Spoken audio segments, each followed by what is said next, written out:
Now that's the kind of 50 that we like to see scored on the Blue Bronco Nation.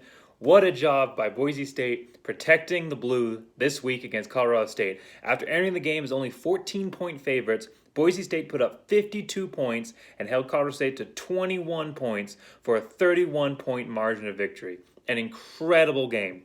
In this video, as usual, we're going to break down the offense, defense, special teams, see how each unit performed, assign a grade to each of those. We're also going to look at my keys to the game from earlier this week and how Boise State performed against those three keys to the game. And then we're going to look at a quick summary looking ahead to what Boise State's got ahead, looking forward to next week. Before I do that, though, I just want to say, after my last video about the Boise State BYU game, I had BYU fans breathing down my neck the whole week saying that there was no excuse, so that even doesn't matter what starters are out, BYU beat them fair and square. Because I was saying in those videos that was not Boise State that we saw playing out there. That the loss of the quarterback and the running back, but primarily the quarterback out there, created a completely different team. And tonight I was proven 100% right. In a game that saw Boise State with 14 players out due to COVID, including from last week, Sears, Helani, Evans, defensive end, Washington, and Joel Velasquez, the starting punter. And adding on to that, this week, John Bates, who's third on the team in receiving, despite those injuries, because Boise State had their starting quarterback back in the game in Hank Bachmeier, it was a completely different game. The defense knew that they had a chance, if they could stop the ball and give it back to their offense, that Boise State's offense would be able to punch it in. They played possessed out there. Special teams was incredible. That was a surprise of the week. That was a surprise of the game for sure. And then the offense out there being able to run smooth, methodical drives that punched it in for scores. An incredible game overall. And because, despite the losses, and that's what they were saying, the people were commenting and saying that, you just got to build depth. The loss of a quarterback isn't that big a deal. BYU was without their starting tight end. Who cares? If you're without your starting quarterback, okay, maybe you go to your second string quarterback. He gets knocked out. Your third string quarterback's not in the game. You have to go to your fourth string quarterback. At that point, it's a completely different team. And Boise State proved that game might as well have not even happened because that wasn't Boise State out there. This is Boise State. 52-21 on the Blue, even without fans out there. Imagine what we would have done with fans out there rooting on the Broncos, even without fans out there. Dominating performance. When Boise State has had either Sears or Bachmeier in the game, they have averaged 47 points a game. The only game that they scored less than 40 was when those two weren't in the game. That tells you something. That tells you this is a completely different team without one of those two starting players in the game. So Boise State, when you are evaluating who Boise State is, when you're evaluating their record overall, whatever it comes down to at the end of the year, of course, right now that big win, Boise State is now 3-1, wins over Utah State, Air Force, and now Colorado State. Boise State now 3-1. When you're looking at their record overall, you have to consider the circumstances of that BYU game, and you cannot hold that game against this Boise State team, which is an incredible team and deserves to be one of the top 25 teams in the nation for sure. So let's go ahead there. Now that I've kind of got my pre-review rant out of the way there, let's go ahead and address the phases of the game today. So offense, strong B+ performance today. Outstanding job. It was good to see Stephon Cobb back out there after getting injured in the first game. Almost had a really huge catch. He actually had a career high 2 receptions for 20+ yards today. Really great job just as far as putting another face out there for Hank Bachmeier to throw to. I think he shows real potential moving forward. Of course, Riley Smith caught a touchdown, and Shakir, one of the most incredible things about this year is watching Khalil Shakir's development, especially as a runner. I have not seen a Boise State wide receiver run game as effective as this since Titus Young. I mean, Shakir is amazing out there. And not just Shakir, of course. We also had Thomas was running the ball as well. He had a nice 6 yard run today, and we've seen Riley Smith run the ball. We've seen all kinds of players run the ball. But I think it all starts with Shakir out there, really kind of pushing that front. In fact, he was the leading rusher for the Broncos today with 4 carries for 51 yards. So one of the most exciting developments in the offense overall, just as well as throwing in the tight ends into the game and getting back to that kind of traditional Boise State where they're using multitude of different offensive plays and players in their game plan, is seeing the development of the wide receiver run game, which is just phenomenal, especially in the absence of George Halani right now. Big step for the Broncos. And like I said, big catches for C.T. Thomas. Had another 100-yard game today. Outstanding job by him, really putting himself out there as a target for Bachmeier to throw to. Bachmeier looked really good out there today, 16-28, only 202 yards and a touchdown, but it was more because he didn't need to be putting out those numbers. He could have, he definitely could have, but he didn't need to today. Boise State had this game well in hand going into the third quarter. Was trying to rely a little bit more on the run game. He did have, now I'm not saying it was a perfect game for Bachmeier, and we'll kind of address some of the negatives here on the offense, which kind of downgraded them to a B+. So Bachmeier, he looked a little bit off today, and I think that's to be expected after coming back from not having played for nearly 3 weeks, I think it is now, not since the Utah State game. So for not having played for 3 weeks, though, he looked incredible. But having said that, he did look a little bit off. He had a muff snap there that ended up being a tackle for loss and managed to get his hands on it, thankfully. He took, I think, 3 or 4 sacks today. He got hit a lot. He had some classic Bachmeier moments under pressure, throwing the ball out there while taking big hits, which we saw a lot of last year. The offensive line has done a really good job so far this year in protection, but after losing their starting left tackle, you could see it really broke down their chemistry because they just don't have that depth on the line right now this season. The starters are incredible. Once you kind of break down from that, it kind of just goes a little bit haywire. Boise State's still able to move the ball, but Bachmeier just started taking hits, and a lot of that was in the second half. Questionable decision to keep Hank Bachmeier in by the coaches. Boise State entered the third quarter up 42-7, and they came out with Hank Bachmeier out there throwing passes. I love to see Boise State going for the dominant win, not trying to see any drop-off in the third quarter, which has kind of been routine for them over the last couple of years. Really trying to overcome that by keeping their starting quarterback out there, but Hank Bachmeier was out there until the last 7 minutes of the game. When they finally put in Caden Fennegan to take over for him. And that is, Hank Bachmeier was hit over 9 times, and most of those hits came in that second half, especially after the loss of the left tackle towards the end of the first half there. So a lot of those hits put the quarterback in danger. Not a really smart decision. I don't know if Boise State was trying to make a statement, which they definitely did, but I think they could have done it it's kind of risk reward. Do you make a statement versus do you keep your quarterback in there and maybe let him get injured? Or maybe they were trying to work Hank Bachmeier back into the flow of the game after being out for 3 weeks, and then they're trying, this is their starting quarterback, and they're trying to get him into a rhythm going forward against a big game against Hawaii next week and San Jose after that. I don't know if that was the game plan, but once you start seeing him taking hits and you have a more than comfortable lead, and your defense is playing lights out, they should have taken Bachmeier out of there because we've seen, we don't know when Sears is going to be back. We don't know if Cord is going to be back at all this season. But the once you get down to the 4th and 5th string quarterbacks, quarterback and Fennegan having come off of a mission from a 2-year mission, hasn't really played football in like 3 years, true freshman. Just the game is too fast for him right now. I think he shows promise, especially as a true freshman, what he might be able to do down the road. But right now, if you lose Bachmeier, and if you don't get Sears back, the season's over. You're not going to be able to compete at the level that you need to. So keeping Bachmeier in there, highly questionable decision. I did like to see that the coaches were still pushing the score up, but still a highly questionable decision considering everything else.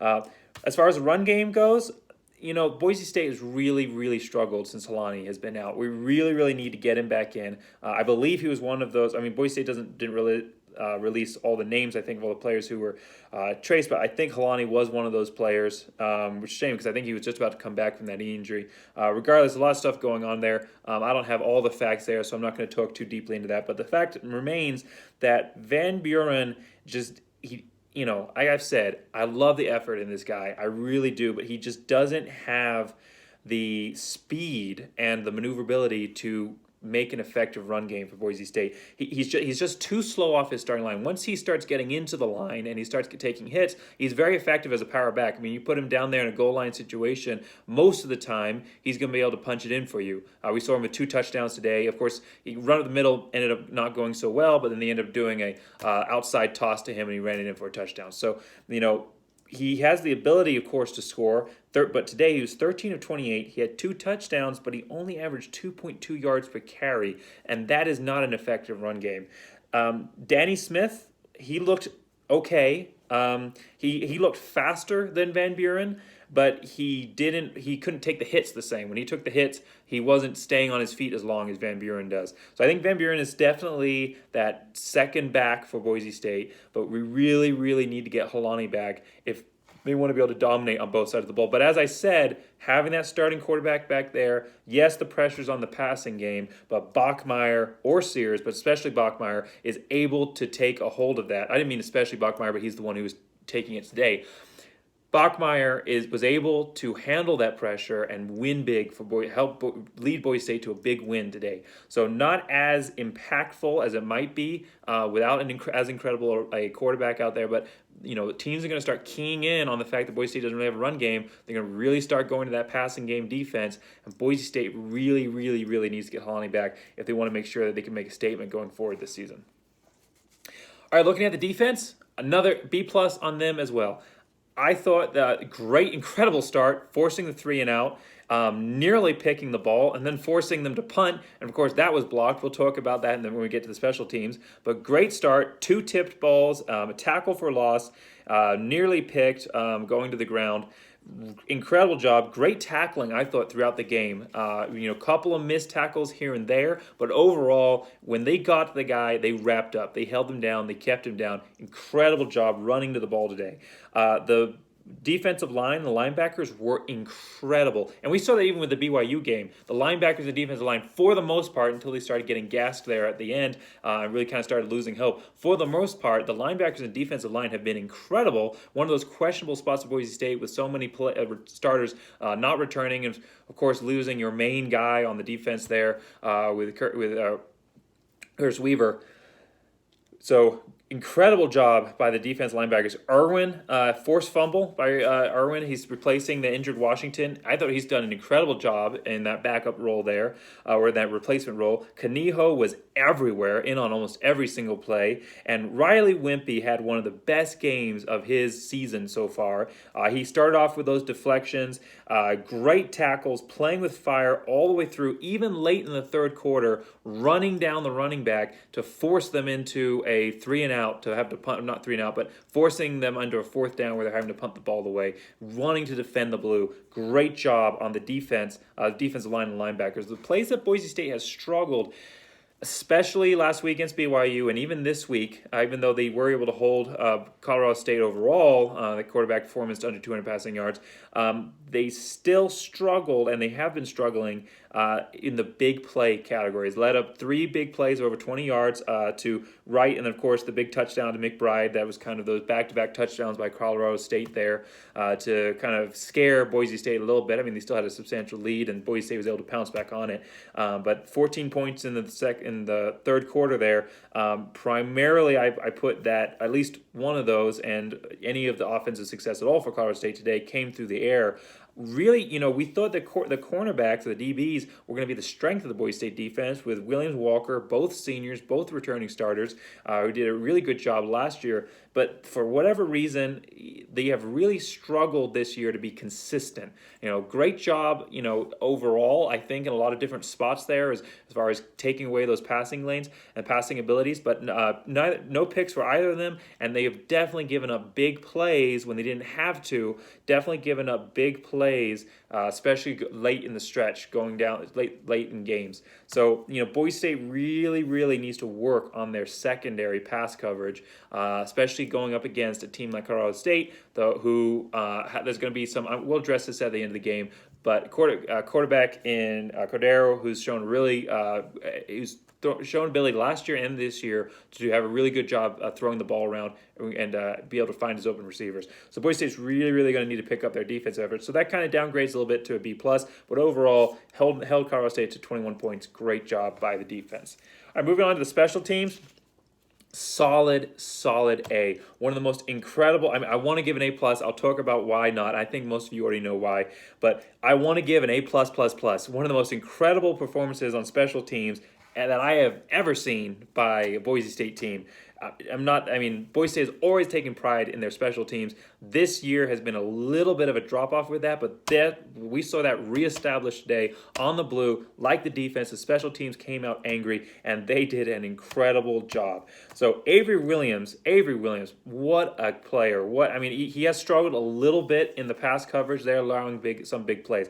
But when it comes to effort, you cannot fault him at all. 2 blocked punts by Avery Williams. One of those he picked up for a touchdown in the end zone.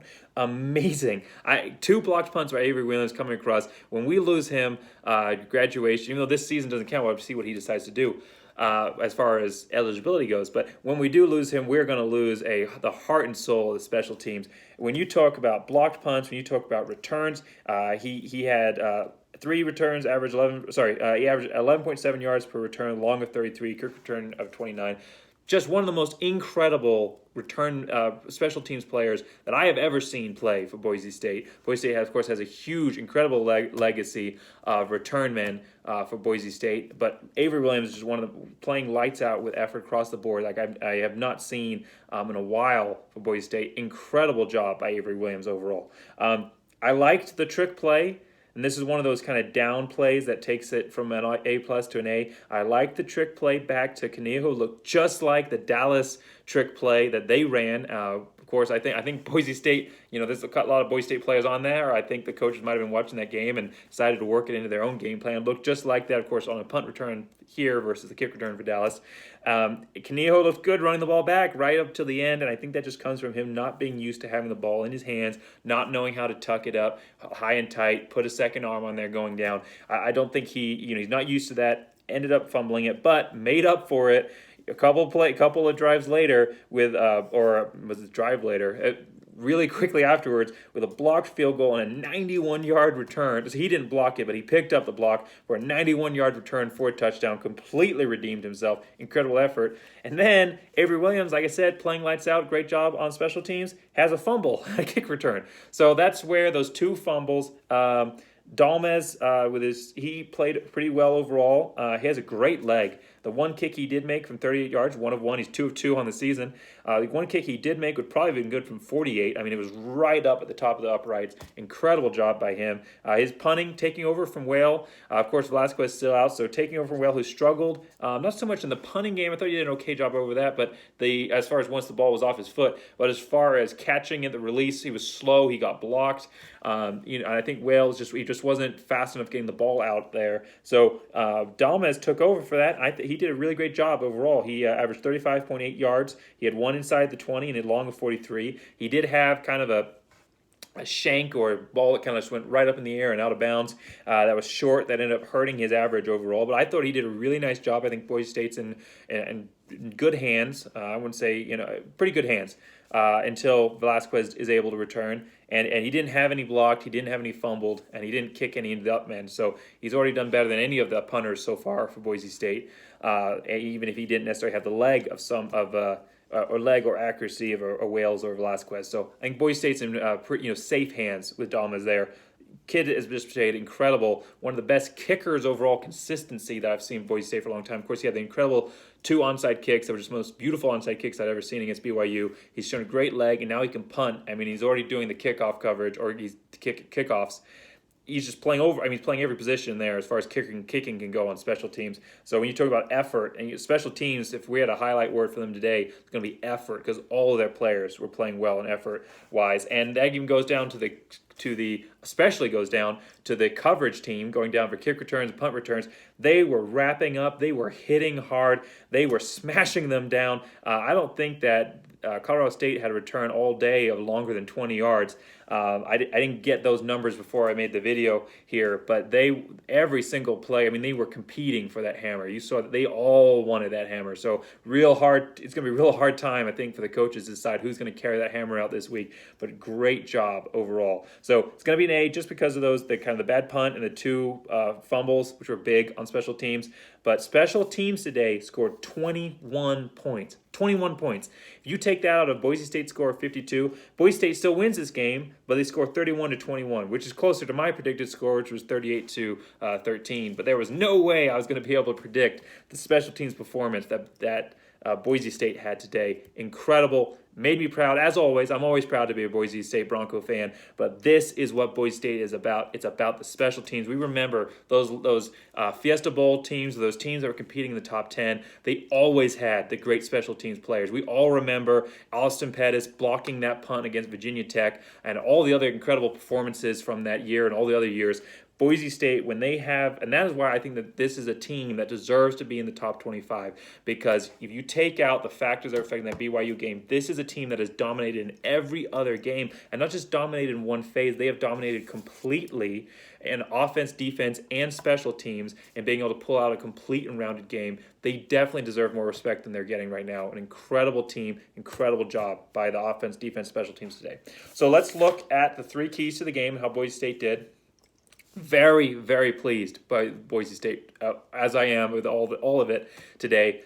Going down the keys of the game is incredible as well. So the key one was try to get to 1-0. So can't dwell on the loss, get out of their own heads, protect the blue. Boise State came out angry in this one. They came out passionate. They were embarrassed, I think, by the loss, despite the factors Coach Harsin and the rest of the team didn't take. They had all the excuses in the world. I gave them all the excuses in the world, and I still give it to them. But they didn't take that as a reason. They came out saying, you know, we are going to play different today. We are not that team. We are a different team, and they did that.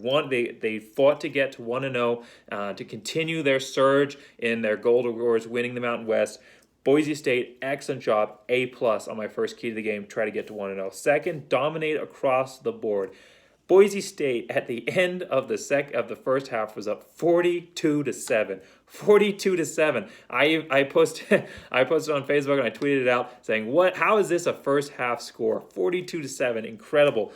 Little bit of a third quarter drop off there. Not on the offensive fault. Offense still trying to do their best, but a couple of miscues there. But a little bit of drop off there. But Boise State was doing everything they could to overcome that drop off, and they kept their starting quarterback, which, as I said, is a questionable decision. But they showed that they were trying to dominate. They were playing zero, like the score was 0-0 all game. They kept Bachmeier out there until the final 7 minutes, and they never looked at all until that very last drive of the game. Once they put Finnegan in there, and I feel like I'm missing his name up, and I do apologize for that. But until they and put Caden Finnegan in there, it never looked like Boise State was trying to just kill clock and run it out, which we've seen before, especially last season, the season before that. It's kind of been a little bit of a trend with Harsin teams. They get up a big lead in the first half. Maybe they're up 28-7 or 35-14, some kind of big lead, and then they kind of just start to grind the clock, lose a lot of the passion, let the other team come back and make it a close game going in there into the second half. We've seen that this season as well. But Boise State never looked like they were doing that. They looked, they were still throwing the ball. They were letting Bachmeier get hit. So a little bit questionable decision there, but they were definitely completing this key to dominate across the board. And as we've seen, offense, defense, special teams, incredible job overall there. So A+ for that key to the game. The final key was other wide receivers need to step up. Like I said, passing game, not as huge a factor in this one. The pressure was definitely on the passing game without having that effective running game. But Boise State didn't, because of the incredible performance of their special teams, honestly, they never needed necessarily to be going to the air on every single play. But Boise State did see other wide receivers step up. So with big injuries, biggest one being to Evans, and of course Bates being out. And as I talked in my last video, Boise State has only had 3 receivers who've had 6 catches or more this entire season. Boise State did see other wide receivers stepping up today. So McGriffin had his first receptions of the year, 2 for 12, and he had a big third down conversion. And then Riley Smith had his first touchdown of the season. He's been a big impact in the tight end format that Boise State has had, both running the ball, receiving the ball a little bit, kind of picking up the last couple of games here. But first touchdown of the season, big for him. Stephon Cobbs had his most receptions of the year, 2 for 21. And another wide receiver who looked very, very promising was Billy Bowens. He had 2 really deep touchdown passes that just barely missed. When one went through his hands, so the first pass was he stumbled going down this final stretch, ended up coming short of the touchdown. He had a step on the defender. He kind of tripped a little bit over his feet coming down there, or I think he looked back for the ball and kind of lost his momentum there. But that would have been a touchdown. It was a great throw by Bachmeier. And then he had a second one where he didn't quite give himself enough room on the sideline. Looked like a catch at first, ended up being overturned. He is reminding me a little bit, maybe not to the same extent as a speedster, but he's reminding me a little bit of the Geraldo Boldevine type of player that can just stretch the field vertically and give Boise State that extra option deep. I think that it'll be very interesting, even if Evans returns, I think it'll be very interesting to see how Billy Bowens develops going down the stretch here with Boise State. And as far as wide receiver stepping up, it's going to be a B just because they weren't as big an impactor, and it wasn't necessarily their fault. It just wasn't Boise State's offensive scheme or necessity today.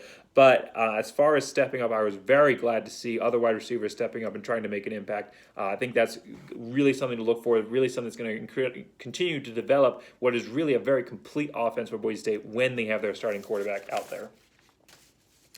All right, so summarizing here, there's 3 big things that I want to summarize. So the first one, and I've talked to some of these, and I'm going to introduce a couple of these here. So there's 3 big things. So the first one is third quarter struggles. Boise State had, they allowed 2 back-to-back touchdowns by Colorado State to draw the score to 21-42. The announcers were kind of saying, man, it's kind of getting interesting. And Boise State ended up being able to turn it around and push on.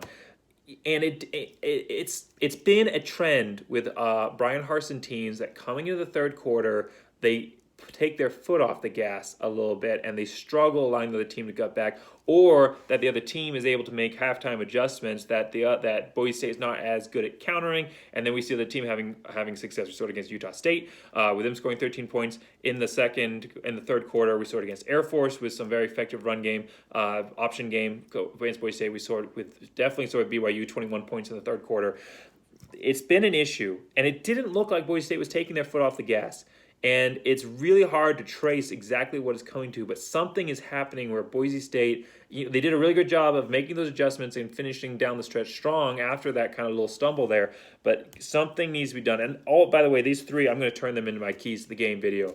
I'm going to add a little bit more of information on them, but I'm probably going to turn them into my keys to the game video. The second one is better ball security. Boise State had 3 fumbles today, 2 fumbles that they lost on special teams, and then they had another fumble by Khalil Shakir running the ball at the end zone. It's another thing I forgot to talk about. I'm glad I'm talking about it now. Where running down towards the end zone, trying to get it in. I think he was trying to stretch a little bit and got the ball popped out as he was diving for the end zone. Popped out, goes in the air, and the senior offensive lineman Nick Crabtree, who's blocking downfield, as all great offensive linemen should be, is standing right in the perfect spot for it. The ball twists in the air, and he just catches it and walks into the end zone. An incredible moment for the big man. First touchdown of his career, of course, as an offensive lineman. Love to see it. Great. I'm sure that he is talking that up. I mean, he's probably got people calling and texting him. His phone's probably blowing up right now, congratulating him on that. Love to see it from the big man. But what you don't love to see is the fumble by Khalil Shakir and the ball security overall by Boise State, even with players who are usually very good with ball security, like Khalil Shakir and Avery Williams. So that is something Boise State's going to need to improve going forward this season if they continue to want to dominate and catch eyes going this season. So, and the final one is protect Hank. I've already addressed it. Boise State let him get hit way too many times. Part of that was on the replacement coming in on the offensive line, just not having the same chemistry and allowing guys to get by him. But Boise State, if we lose Hank Bachmeier, if Sears can come back, we're probably still in good hands. But Boise State is nothing without their starting quarterbacks in there, Hank Bachmeier and Sears. If you don't have the offense being able to go out there and make plays and score, and as a defensive player, being able to know that your offense is going to be on the field, having your back out there, you come out there with a little bit of a different mindset, and it's just human nature. So Boise State really needs to make sure that they're protecting their starting quarterback, whoever that is who's out there. And looks like right now it's Hank Bachmeier. They need to make sure that they're protecting him better. And that was another thing, just kind of go off that before I finish that. Boise State called 3 quarterback run plays when they didn't need to, up by a ton of points. Called 3, and one of those quarterback run plays was in the third quarter when they still have Hank Bachmeier out there for some reason, and they're up 42-7. They call a quarterback run play, I think the Colorado State just scored, so it's 42-14. Hank Bachmeier is not a running quarterback. He has mobility, he has the ability to escape, but he is not a running quarterback. Why would you put your starting quarterback in extreme danger by trying to run an option play or design quarterback run that's probably not going to net you that many yards anyway? And Boise State's it's not just this game. They did against Utah State as well, trying to develop Hank Bachmeier into a running quarterback, which he's not. Play to his strengths, which is elusivity and mobility, allowing you to get, move the pocket and shift out of the the defensive pressure there, and he's going to be able to pick up and make big plays for you, but he's not a running quarterback, so stop running him, because if you lose Hank Bachmeier, that's it. So Boise State, something that Boise State is going to need to readdress, I think, going forward against Hawaii and San Jose in the rest of the season here. So, of course, Boise State is playing Hawaii next Saturday. Thursday game, so we've got a whole weekend of college football. I encourage you to go and watch my top 25 rooting guide for Boise State Bronco fans. I broke down all the top 25 matchups, a lot of big top 25 matchups out there as far as their impact on Boise State. So I encourage you to go and watch that. It should be on my channel, and I also have a playlist where I have those videos on there. Encourage you to go watch that. So I'm not going to go into those right now, but as far as the Hawaii game, which I don't cover, not being a top 25 matchup, that's going to be Saturday. It's going to be Saturday, 2 p.m. Mountain Time against San Diego State. So one of those top contenders in Mountain West on Facebook Live. So not a regular channel, but if you go on Facebook Live, you should be able to get there. I've actually enjoyed the Facebook Live format and the videos that I've watched. I think I watched a Utah State versus UNLV game, and I watched a couple of Mountain West basketball games on there last year. So I have enjoyed that format. I think it's very, you get to really interact with a lot of other fans. So, but that's the format. So I would encourage you to go watch that this weekend, 2 p.m. again, Mountain Time, to really see what we're up against in Hawaii, coming up against next week, playing San Diego State. I think they have a good chance to win that game. And if that happens, we'd be playing at Hawaii, 9 p.m. Saturday, against a 3-1 Hawaii team. So that's going to be a challenging game. Boise State's going to need to continue to make the strides that they're making, continue to prove that they aren't the team from a week ago. They're going to be facing Cordero, who's 749 yards passing, 100 yards rushing game against Florida State. He's had 31 rushing yards against his last game as well on 10 rushes, but he's also thrown 3 interceptions to 4 touchdowns. So I think there's a lot of opportunities. Boise State got their second interception of the year today. Boise State has really kind of struggled in the turnover department, so I think there's going to be opportunities next week. All of this I'm going to address in more detail in my 3 keys to the game video against Hawaii. We'll look for that to come out on Thursday. I try to release those 2 days before each game. So look for that to come out on Thursday. Exciting time, Boise Bronco Nation. Feeling much better this weekend, of course. Allows us to really kind of get over some of that disappointment. Boise State has a lot to fight for this season. Mountain West title is completely within their hands, and I think that they can still be in consideration for a New Year's Six bowl. Don't tune out of Boise State just yet. Let's wait till the end of the season. Coming in, if they're an 8-1 team with that Mountain West win, especially if it's over a ranked Nevada team, a lot of things could happen. So watch my top 25 rooting game guide to see those big games that can impact Boise State, how they can impact Boise State, and how you want to root in each of those. And let's look forward to next week against a Hawaii team, a pretty good Hawaii team. Let's go beat them on their turf. All right, that's it for me. Make sure you join Bronco Nation Update so you can root on Boise State as they continue on this very impressive season. It's very impressive in Boise State. So make sure you join Bronco Nation Updates on Facebook so that you can root on Boise State with over 8,000 other fans. All right, that's it for me. Thank you. Go Big Blue.